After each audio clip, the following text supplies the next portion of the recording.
Hi, I'm Greg Levine. I'm managing editor of Firedog Lake, and this is the party line for March 4th, 2011. Remember when it was considered a great sacrifice to run for public office? When you basically have to invest every penny and put yourself on the line day and night in order to maybe secure a job that would certainly, almost certainly, pay you less than you'd make in the private sector?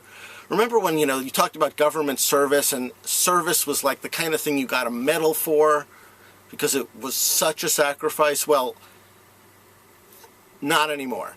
And I'm not just talking about the revolving door that comes after your government service, where you get to cash in as a lobbyist or a consultant or put your name on some law firm's shingle. I'm actually talking about the campaign itself now being a profitable business venture. It seems like the GOP has caught on to this and has almost perfected the model. I mean, most people think of Sarah Palin as the archetype, using her vice presidential run first basically to fill her closets by running up the GOP charge card at Nordstrom's, eventually parlaying all of that into a book deal and a TV contract and the occasional gigantic speaker's fee. But actually, you can go back at least a year earlier than that to one Christine O'Donnell, who took her home, which was in arrears, and sold it to her campaign manager back in 2007. And in fact ran for Senate in 2006, 2008, and 2010. In 06 and 08, used her home as her campaign office, and she raised a lot of eyebrows then, and is now under FEC investigation for using her 2010 campaign as a virtual piggy bank for herself. Really, sort of hats off to her, right? Because she figured it out first, but hardly the only one, and Palin also hardly the only one. In fact, almost every one of the not yet running GOP candidates is using this opportunity in some way to sort of enrich themselves with the possibility, maybe or maybe not, of running. In fact, even ones who you don't actually think need to enrich themselves anymore. In fact, let's talk about a couple of weeks ago, Donald Trump making noise that he might want to run for the Republican nomination, and I'm thinking, yeah, right. But then you have to think, like, Donald Trump has figured it out. It's yet another way to get people to give him money for which he is going to return absolutely nothing, not in terms of investment return, not in terms of service. It's basically the Donald Trump business model, but he's realized that it can be easily grafted onto the I am almost maybe kind of thinking about running for president business model. It might be called the Christine O'Donnell model, except that I'm sure Donald Trump thinks that the Notowich is a bit of a chump for actually bothering to go through with the campaign. But if you want to talk about the king of almost kind of maybe not running, or almost kind of maybe running, it has to be a guy who was just in the news Thursday, which is Newt Gingrich, who called the press together to announce that he was not running yet for president in 2012. No, not forming an exploratory committee to run for president in 2012.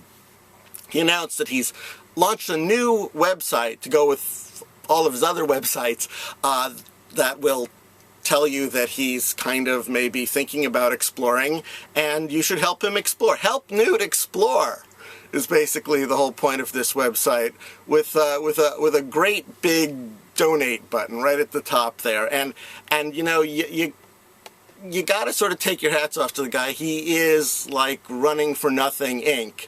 I mean, you've got the speaker fees, of course. You've got his novels. I've not read them, so I won't trash them. I don't trash things I haven't read. You've got the sort of idea manifesto books, which are pretty much de rigueur for anybody who wants to run for president, right? Everybody's got to have a book. And he's also got these organizations that give you awards, and they'll send you a note, and you can send back a contribution to this organization for keeping the world, safe for Newt, and he'll send you something like a certificate or a gavel. So he's got like he's got like all these money-making operations, and the thing is, if he actually declares to run for president, it sort of cuts him off from all of that. He would have to divest himself from those businesses. So it makes really very little sense for him or for anybody to sort of get in right now. I mean, the thing is, right now you can look at Newt, you can press the red button, you can donate to Newt, and, well, you know, what do you get? I mean, honestly, the people who fell for the fake award scam are the lucky ones, because they got a gavel or a certificate or something. But the rest of the people, you know, be they members of his congressional district, or be they you know, supporters of his 2012 aspirations, well, they're pretty much shit out of luck. And in fact, I would venture to say that pretty much anyone who's ever put any faith in Newt Gingrich, from members of Georgia's 6th congressional district to at least a couple of his wives, are damn unlucky.